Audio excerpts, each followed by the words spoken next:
Welcome to our channel. இன்றைக்கி நம்ம சேனலில் மின்மினி பூச்சிகள் பற்றி தான் பார்க்க போகிறோம். ஸோ சின்ன வயசில் இந்த பூச்சிகள் எங்கெல்லாம் பறக்குமோ அதுக்கு பின்னாடியே ஓடி இருப்போம்.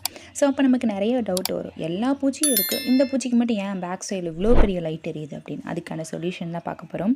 ஸோ அந்த உயிரினங்களில் இயற்கையாகவே ஏற்படக்கூடிய ஒரு வேதியியல் ஒளிர்வு தான் அது. மின்மினி பூச்சிகள் ஒளி உற்பத்தி செய்யக்கூடிய அந்த நிகழ்வு தான் உயிர் ஒளிர்வு, பயோலூமினசன்ஸ் அப்படின்னு சொல்லுவாங்க. ஒரு உயிரினத்தில் ஒளி உற்பத்தி ஆகிறது தான் உயிர் ஒளிர்வு அப்படின்னு சொல்லுவோம்.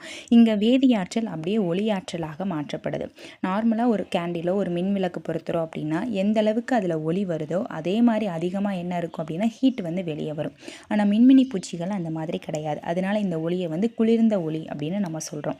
இந்த மின்மினி பூச்சிகளுக்கு இந்த ஒளி வர்றதுக்கு ரொம்ப முக்கியமான ரீசன் அதில் இருக்கக்கூடிய லூசிஃபேரின் அப்படின்ற மூலக்கூறு தான்.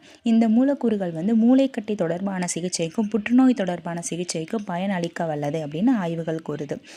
முதல்ல அதோட பாடியில் எப்படி நடக்குதுன்னு பார்ப்போம். லூசிஃபரின், அடினோசின் ட்ரைபாஸ்பேட் இது ரெண்டும் சேர்ந்து லூசிஃபேரியல் அடினிலேட், அதே மாதிரி பைரோபாஸ்பேட் இது ரெண்டுமே ப்ராடக்டாக நமக்கு கிடைக்குது. இந்த நிகழ்வில் லூசிஃபேரஸ் அப்படின்ற நொதி கேட்லிஸ்ட்டாக செயல்படுது.